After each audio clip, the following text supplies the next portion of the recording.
નમસ્તે મિત્રો। તો આજે આપણે ભગવાન બુદ્ધ દ્વારા કહેલી એક મહત્વની વાત કરીશું કે શાશ્વતનો અનુભવ કેમનો કરવો।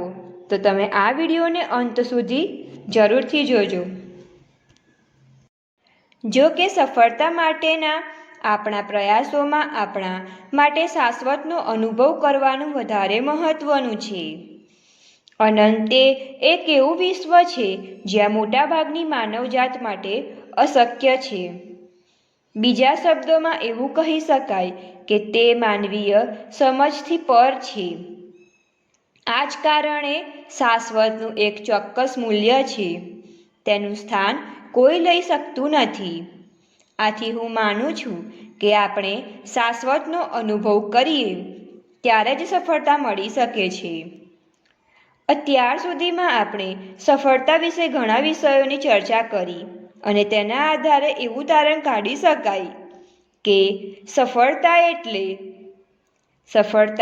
એ નિરંતર સુધાર છે, સફળતા એ નિરંતર પ્રગતિ છે, સફળતા એ નિરંતર ઉત્સાહ છે, સફળતા એ નિરંતર હિંમત છે, સફળતા એ નિરંતર પ્રયાસ છે, સફળતા એ નિરંતર મૂલ્ય છે।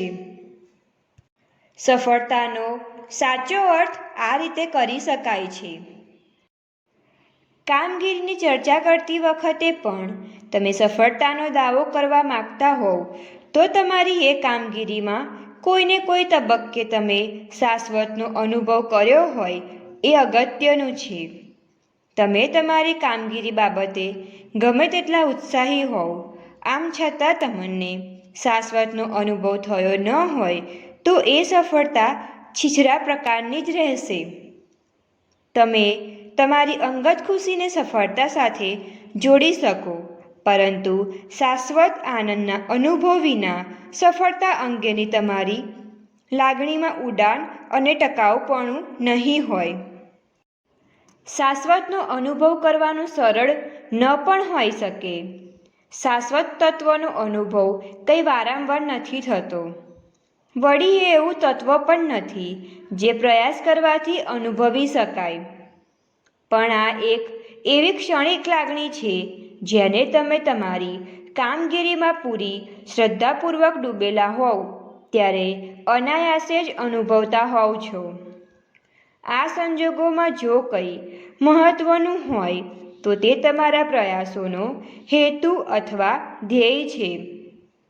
શાશ્વતની હું વાત કરું છું ત્યારે ખરેખર શું કહેવા માંગુ છું એ તમને સમજાવું। હું જ્યારે પણ શાશ્વત શબ્દનો ઉપયોગ કરું છું ત્યારે ઈશ્વર શબ્દથી ઘણો નજીક છું।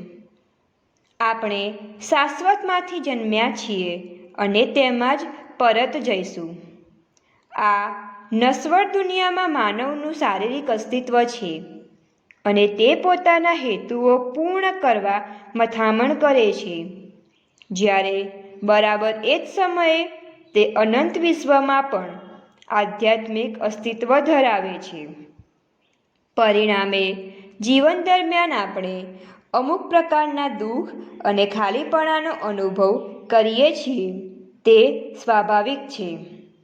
આ નશ્વર દુનિયામાં આપણે આપણી જાતને અનંત રૂપે હયાત જોઈ શકતા નથી કે નથી એવું કોઈ સર્જન કરી શકતા જે શાશ્વત હોય।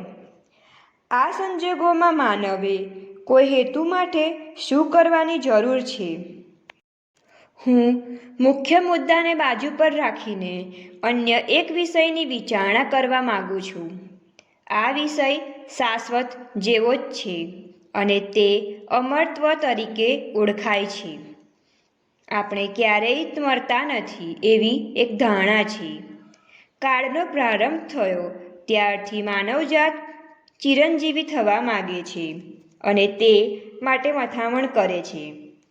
માનવજાતની સૌથી મૂળભૂત ઈચ્છાઓ પૈકી આ એક છે અને એ કારણે જ તે વિશાળકાય ઇમારતો, ભવ્ય સ્મારકો ઊભા કરે છે અને શૈક્ષણિક ક્ષેત્રમાં અસાધારણ સિદ્ધિઓ મેળવે છે, જે વગેરે તેના પુરાવા છે।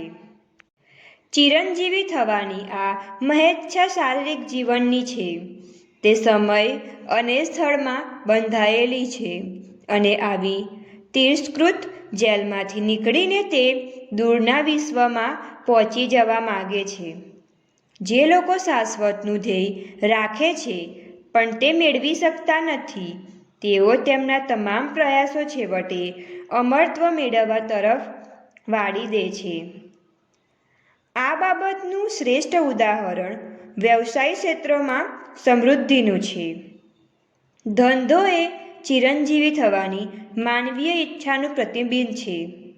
એ વાત એટલા પરથી જ સ્પષ્ટ થઈ જાય છે કે અનેક લોકો આશા રાખે છે કે તેમની કંપની ક્યારેય બંધ નહીં થાય, તે હંમેશા માટે ચાલુ રહે. તેમને વિશ્વાસ હોય છે કે આ રીતે કંપનીનો વિકાસ થતો રહેશે. આમ માનવજાત પોતે ક્યારેય નાશ નહીં પામે એ શોધવાની મથામણમાં ઘણીવાર શાશ્વતના સ્થાને ચિરંજીવીના પણાને ગોઠવી દેતો હોય છે. જો કે સફળતા માટેના આપણા પ્રયાસોમાં આપણા માટે શાશ્વતનો અનુભવ કરવાનું વધારે મહત્વનું છે. અનંત એ એક એવું વિશ્વ છે જ્યાં મોટાભાગની માનવજાત માટે અશક્ય છે. બીજા શબ્દોમાં એવું કહી શકાય કે તે માનવીય સમજથી પર છે. આ જ કારણે શાશ્વતનું એક ચોક્કસ મૂલ્ય છે. તેનું સ્થાન કોઈ લઈ શકતું નથી. આથી હું માનું છું કે આપણે શાશ્વતનો અનુભવ કરીએ ત્યારે જ સફળતા મળી શકે છે. અત્યાર સુધીમાં આપણે સફળતા વિશે ઘણા વિષયોની ચર્ચા કરી અને તેના આધારે એવું તારણ કાઢી શકાય કે સફળતા એ નિરંતર સુધાર છે. સફળતા એ નિરંતર પ્રગતિ છે. સફળતા એ નિરંતર ઉત્સાહ છે. સફળતા એ નિરંતર હિંમત છે. સફળતા એ નિરંતર પ્રયાસ છે. સફળતા એ નિરંતર મૂલ્ય છે. સફળતાનો સાચો અર્થ આ રીતે કરી શકાય છે. તો આવી જ રીતે શાશ્વતનો અનુભવ આપણે કરીએ ત્યારે જ આપણને સાચી સફળતા પ્રાપ્ત થાય છે. અને આવી જ વિડીયો જોવા માટે અમારી ચેનલને લાઈક, શેર અને સબસ્ક્રાઈબ જરૂરથી કરજો.